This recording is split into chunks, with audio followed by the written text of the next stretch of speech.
A cylindrical vessel 12 centimeter in diameter and 30 centimeter deep is filled with water up to the top. The vessel is open at the top. Find the quantity of liquid left in the vessel when it is rotated about its vertical axis with a speed of 300 rpm and 600 rpm. Question बोल रहा है कि ये क्या है, एक cylinder है, एक सिलेंडर सिलेंड्रिकल वेसल है और यह हमारा एक्सिस ऑफ रोटेशन है और इसमें फ्लूइड्स होता है अप टू टॉप तक फिल किया गया है। इसमें फ्लूइड्स होता है अप टू टॉप तक फिल किया गया है, पूरा तरह से फिल किया है, लेकिन यह ओपन है, ओपन है, ओके, ओपन है, ओपन है, ऊपर से जो ऑफ से टॉप से ये ओपन है और इसकी हाइट जो दिया हुआ है कितना 30 सेंटीमीटर और इसकी जो डायमीटर दिया है कितना दिया है, डायमीटर दिया है 12 सेंटीमीटर दिया है और अगर हम इससे axis vertical axis of rotation के अबाउट जो फ्लूइड जो सिलेंड्रिकल वेसल्स होता है उसको हम रोटेट करते हैं तो इसमें जो कितना अमाउंट ऑफ वाटर इस सिलेंडर में रहेगा, लेफ्ट रह पाएगा, उसकी क्वांटिटी को मुझे फाइंड आउट करना। अगर उसे 300 आरपीएम पे रोटेट करेंगे तो देखिए हम जानते हैं जेड, ये जेड क्या होता है, जेड जो होता है जब हम रोटेट करते हैं तो क्या होता है कि एक जो होता है रोटेट करने पे तो कुछ अमाउंट ऑफ वाटर इससे निकल जाते हैं और जहाँ तक वाटर जो होता है डिप्रेस होते हैं जो होता है along the axis of rotation वह डिस्टेंस होता है जेड होता है। तो Z equal to V square by 2g होता है एंड v इजकल टू होता है omega square R square by 2g होता है, ओके। ओमेगा इजकल टू होता है, omega equal to 2 pi n by 60 होता है, okay. Omega equal to omega 2 pi n by 60 into R square by 2g। Are को करेंगे तो 0.06 हो जाएगा, अगर मीटर में करेंगे तो 0.06 हो जाएगा और लेंथ को करेंगे तो 0.30 मीटर हो जाएगा, ओके। तो देखिए 2 इंटू पाई इंटू 300n को बाई 60 इंटू आर 0.06 का स्क्वायर 2 इंटू 9.81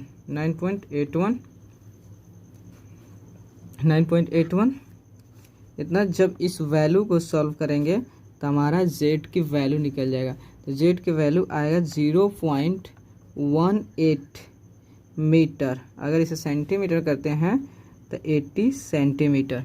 तो देखिए तो यह क्या होगा, यहाँ से मान लो सपोज यहाँ पर 80 हो गया, यह पॉइंट हमारा 80, तो यहाँ पर ऐसे वाटर का डिप्रेस हो जाएगा, यह वाटर बाहर चले जाएंगे। इतना अगर 80 है, 80 सेंटीमीटर है तो ठीक है, तो इतना वाटर बाहर निकल जाएंगे। तो कितना इसमें वाटर बच रहा है उस क्वांटिटी देखिए। सबसे पहले वॉल्यूम ऑफ वाटर लेफ्ट कितना हो रहा है, देखिए the volume of water left, तो ये सपोज होता है ये हमारा डी हो गया, डी और सी बी और ए, ओके। तो वॉल्यूम ऑफ मुझे क्या निकालना है, वॉल्यूम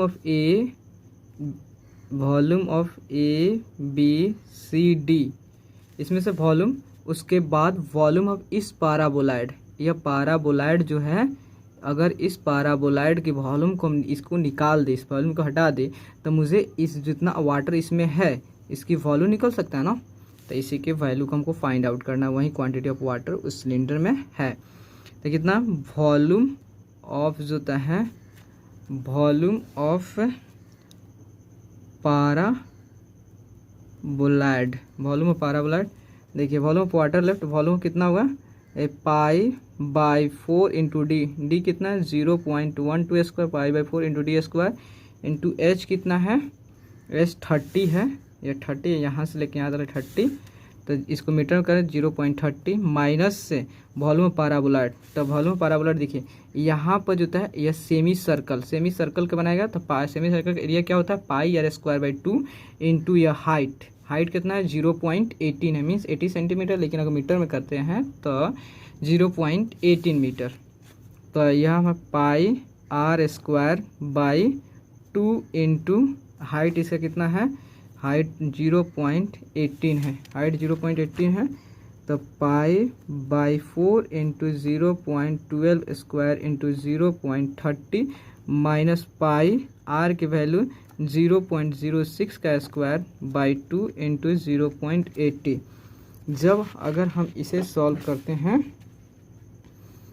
हैं तो हमारा जो water left volume of water कितना, वाटर लेफ्ट मिलेगा। जब इसे सॉल्व करेंगे तो मुझे कितना वॉल्यूम ऑफ वाटर इसमें लेफ्ट मिलेगा, तो मुझे मिलेगा इसमें 2.38 मीटर क्यूब बचेगा। लेकिन अगर इसे हम सेंटीमीटर कर देंगे तो इस सेंटीमीटर 2.38 को 10 पावर -6 से मल्टीप्लाई करेंगे, 2.38 इंटू यहाँ पर होगा 10 पावर -3 और इसे सेंटीमीटर करेंगे तो 10, देखिए तो 2.38 इंटू 10 पावर -3 इंटू जब इसे मीटर सेंटीमीटर क्यूब में करेंगे तो 10 पावर 6 से मल्टीप्लाई करेंगे, तो जो हमारा वैल्यू आ जाएगा 2380 सेंटीमीटर क्यूब, इतना वॉल्यूम उसमें लेफ्ट होगा, उसमें इतना वॉल्यूम लेफ्ट बचेगा। ओके, सेकंड में कह रहा है कि बी, अगर उसको हम लोग n = 600 RPM पर रन करते हैं तो कितना वॉल्यूम ऑफ वाटर उसमें लेफ्ट होगा, उसमें कितना बचेगा वाटर। तो देखिए तो इसमें भी हम z निकालते, z = v²/2g हो गया, v²/2g, तो v = ω²r²/2g, तो ओमेगा = क्या होता है, तो ओमेगा = होता है 2πn/60 होता है। जब इसको ओमेगा तो 2 into pi into n 600 into square into R कितना 0.06 का स्क्वायर बाई 2 इंटू 9.81 करेंगे तो हमारा z की वैल्यू कितना आ जाएगा, तो z की वैल्यू हमारा आएगा 0.7243 मीटर, जबकि सेंटीमीटर में आएगा 72.43 सेंटीमीटर। देखिए पहले जो होता है सपोज कि यह हमारा 30 था, कितना था 30 cm था और फुल ऑफ वाटर था, इसमें फुल ऑफ वाटर था, पूरी तरह से वाटर था, लेकिन यह हमारा एक्सिस ऑफ रोटेशन है। लेकिन अगर हम 600 RPM पे रोटेट कर रहे हैं तो इसमें क्या हो रहा है कि वाटर जो था इससे वाटर जो है इसे स्पिल्ड आउट हो जा रहा है। और देखिए कि इसकी जेड कितना है, फ्री सरफेस से जेड हुआ 72.43 सेंटीमीटर है। तो लेकिन अगर सपोज तो इतना ही 30 सेंटीमीटर का ही लेंथ का है, लेकिन अगर एज्यूम करते हैं इमेजिनरी सिलेंडर बनाते, सपोज कि नीचे जाते हैं, नीचे अगर हम गए नीचे यहाँ आए 42.43 सेंटीमीटर, टोटल हमारा 72.43 आ गया इतना। तो इसमें भी फ्लूइड पड़ा हुआ है, इमेजिनरी इसे ले रहे हैं, इमेजिन कर रहे हैं कि हमारा सिलेंडर अब इतना बड़ा सिलेंडर है, तो जो यह जो था पैराबोलॉइड बनेगा,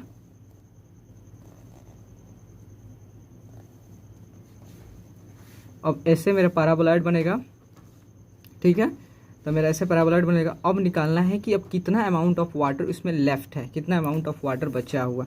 जेड हमारा निकल गया, सपोज हम मानते हैं इसे A B C D, okay, और इसे मान लेते हैं हम ई और एफ, इसे ओ मान लें, ठीक है। तो मुझे कितना वाटर बचेगा, कितना वाटर, देखिए तो सपोज हम लोग मानते हैं इसको इमेजनरी, तो ऑलरेडी माने, लेकिन मुझे वाटर जितना इसमें बचा, यही पोर्शन हमारा वाटर बचा, यही पोर्शन हमारा वाटर का है, यही वाटर लेफ्ट बचेगा। यहाँ पर जो पोर्शन वाटर होगा, यहाँ पर जो पोर्शन होगा वही वाटर बचेगा। इसे तो हम इमेजनरी यहाँ पे एक्सटेंड किए क्योंकि इजीली उसको क्वेश्चन को सॉल्व करने के लिए, ठीक है। तो क्या हो रहा है, जेड निकाल लें। तो मुझे निकालना है वॉल्यूम ऑफ पैराबोलाइड, किसके, देखो वॉल्यूम ऑफ पैराबोलाइड, कौन सा, DCO, volume of paraboloid DCO के, इस पैराबोलाइड में हमको वॉल्यूम निकालना है। तो कितना होता है, पाई r²/2 इंटू एच कितना है, ये टोटल आपका हो गया 0.7243 मीटर हो गया। और पाई आर कितना है, आर मेरा है 0.06 का स्क्वायर बाई 2 इंटू 7243। जब इसे सॉल्व करेंगे तो हमारा कितना आएगा, 0.7243 को सॉल्व करेंगे तो हमारा, जब इसे सॉल्व करेंगे तो हमारा वॉल्यूम आएगा 4.096 इंटू 10⁻³ मीटर क्यूब होगा। ओके, तो वॉल्यूम पैराबोलाइड कौन था, DCO निकाले। अब मुझे निकालना है कि वॉल्यूम ऑफ पैराबोलाइड, यह मानते हैं हमारा यह F हो गया, और F नहीं, यह हमारा G हो गया, ठीक है, G और H हो गया, यह पॉइंट हमारा G और H हो गया। तब देखिए G और H हुआ, तब मुझे वॉल्यूम ऑफ पैराबोलाइड, देखिए किसका निकालना है, वॉल्यूम ऑफ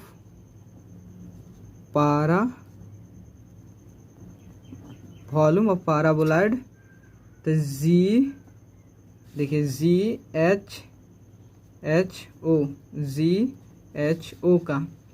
तो देखिए इसके वॉल्यूम निकालने से पहले हमको क्या करना पड़ेगा, सपोज मानते हैं कि हमारा यहीं से यहाँ पे है, यहाँ से हमारा कितना है 42.43 है, तो यहाँ का R हमको फाइंड करना पड़ेगा। यह R फाइंड आउट करना, कितना R है, तो यहाँ से जो यह इस लेवल से जो Z की वैल्यू है, Z इक्वल टू होता है ω²R²/2G होता है। तो Z इक्वल टू ओमेगा का वैल्यू कितना, 2πn/60 का स्क्वायर इंटू, और यह वाला R की वैल्यू मुझे पता करना है, R²/2 इंटू 9.81 G की वैल्यू।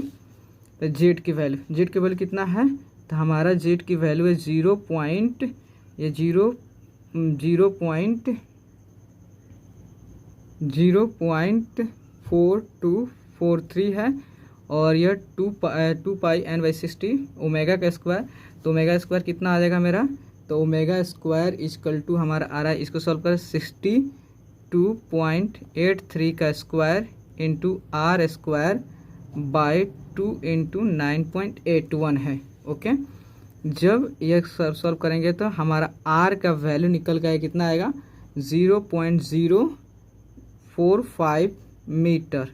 ओके, और R इक्वल टू सेंटीमीटर में आएगा 4.5 सेंटीमीटर आएगा। ओके, तो R की वैल्यू निकाल लिए, तो मुझे निकालना है यह वॉल्यूम जो है, यहाँ का वॉल्यूम निकाल लिए, तो ये फ्री सरफेस पे क्या हो गया, निकल गया आउट ऑफ बटन का, तो इसकी वॉल्यूम निकालना है। तो इसकी वॉल्यूम निकालने के लिए मुझे पता है इसके वॉल्यूम ऑफ पैराबोलाइड, तो πr²/2 इंटू H। तो पाई R कितना अभी निकाला है मेरा 0.045 का स्क्वायर/2 इंटू H कितना है 0. जो हमारा S जो है 0.4243 हमारा H है, ठीक है, इतना H है। तो हमारा यह वॉल्यूम फाइंड आउट करना है, तो यह वॉल्यूम कितना आएगा, जब इसे हम सॉल्व करेंगे तो हमारा आएगा 1.349 इंटू 10⁻³ यह मीटर क्यूब वॉल्यूम आएगा। देखिए हमने क्या किया, वॉल्यूम ऑफ GHO निकाल लिया, वॉल्यूम ऑफ ओ सी भी निकाल दिया, तो अब मुझे क्या चाहिए, इसका वॉल्यूम निकल जाएगा, volume of D C G H. देखिए volume of D C G H, volume of D C G H equal to volume of कितना, D C O minus volume of G H O. तो volume of D C O कितना है, तो यह मेरा है 4.096 into 10⁻³ minus volume of G H O कितना है 1.349 इंटू 10⁻³ है। ठीक है, जब इसे सॉल्व करेंगे तो हमारा आएगा 2.747 इंटू 10⁻³ मीटर क्यूब। देखें इतना हो गया। तब मुझे इस पोर्शन के निकाल दिया, तो मुझे तो यही पोर्शन, तो अब इस पोर्शन को और इस पोर्शन निकालने के लिए total year D C B A की वैल्यू में से और ये डी जी एच सी की वैल्यू निकाल देंगे, तो हमारा यह पोर्शन और यह पोर्शन निकल जाएगा, जो कि कितना वॉल्यूम ऑफ वाटर लेफ्ट हुआ हो जाएगा। तो इस वॉल्यूम इसको लेफ्ट को निकालने के लिए हम क्या करते हैं, तो इसके लिए वॉल्यूम ऑफ वाटर लेफ्ट, कितना हुआ, तो वॉल्यूम ऑफ जो है A B C D minus volume of D C G H. Okay, तो कितना है volume of A B C D, volume of हमारा ए बी सी डी है, तो volume of A B C D कितना है, तो मेरा कितना हुआ, तो volume of A B C D आ गया मेरा 3.39 into 10⁻³ minus volume of D C G H कितना हुआ, डी सी जी एच मेरा वॉल्यूम है, डी सी जी एच की वॉल्यूम मुझे हुआ 2.747 इंटू 10⁻³ जब इसे सॉल्व करेंगे तो हमारा आएगा 0.647 इंटू 10⁻³ यह मीटर क्यूब वॉल्यूम, लेकिन इसे सेंटीमीटर क्यूब में चेंज करना है मुझे। 0.647 इंटू 10⁻³ इंटू अगर मीटर क्यूब 10⁻6 से मल्टीप्लाई कर देंगे तो हमारा एक किस में कन्वर्ट हो जाएगा, ये सेंटीमीटर क्यूब में। तो इसे सॉल्व करेंगे 10⁻³ से कट गया तो यहाँ 3 तो हो जाएगा कितना, और 3 तो 647 सेंटीमीटर क्यूब हमारा वॉल्यूम लेफ्ट होगा। Okay thanks.